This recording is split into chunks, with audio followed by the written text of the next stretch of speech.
अस्मद्गुरुभ्यो नमः। श्रीमते रामानुजाय नमः। जय श्रीमन्नारायण। गुरु चरणों में समर्पित। श्री भट्टार्य वेदांती संवाद। द्रविड़ वेदांत का वैभव। महर्षि अगस्त्य के द्वारा रचित नारायण स्तोत्र की प्रार्थना से प्रसन्न होकर भगवान श्री विष्णु ने उनसे कहा, मैं द्रविड़ देश में अवतार लूंगा, जिससे मुझसे और वैदिक विद्वानों से स्वीकृत द्रविड़ भाषा सब जगह समाहित होगी। मेरे साथ शंख चक्र आदि आयुध तथा विश्वक्सेन आदि पार्षद भी अवतरित होंगे। ताम्रपाणी नदी के तीर पर महान भक्त के रूप में अवतार लेकर वेदों को द्रविड़ प्रबंध के रूप में प्रकट करूंगा।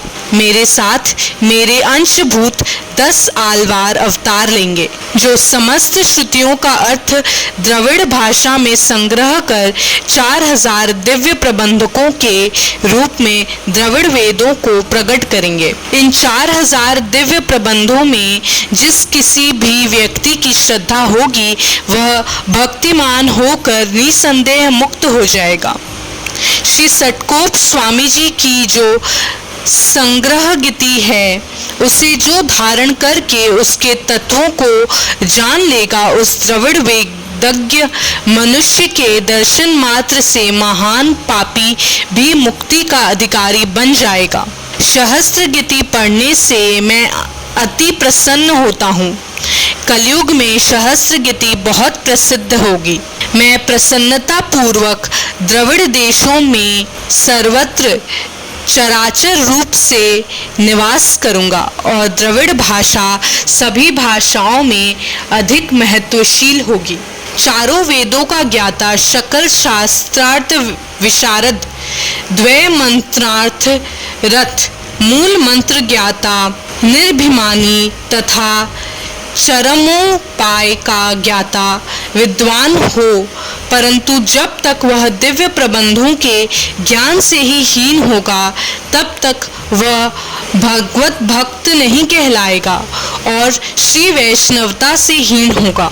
जिस प्रकार जात कर्म आदि संस्कार तथा वेदाध्ययन से ब्राह्मण ब्राह्मणत्व को प्राप्त होता है, उसी तरह द्रविड़ वेद को पढ़ने, पंच संस्कारों से संस्कृत होने और आचार्य की सेवा करने से ही श्री वैष्णवता प्राप्त होती है। द्रविड़ वेदांत रहित मानव का कल्याण होना कठिन है, यह कटु सत्य है।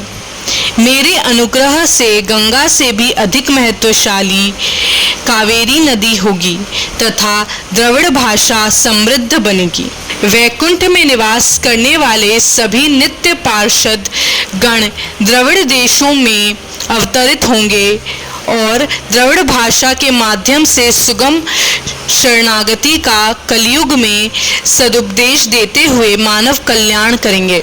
हे महर्षि अगस्त्य, आप शोक न करें। ब्राह्मण पुराण, श्रीमद् भागवत महापुराण, वृद्ध पद्म पुराण, भविष्य पुराण, भार्गव तथा कुरुकापुरी, महात्म्य आदि अन्याय पुराणों में यह विषय वर्णित है।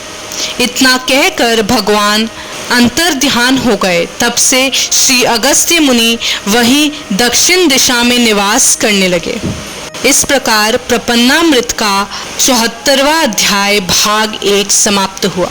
जय श्रीमन्नारायण।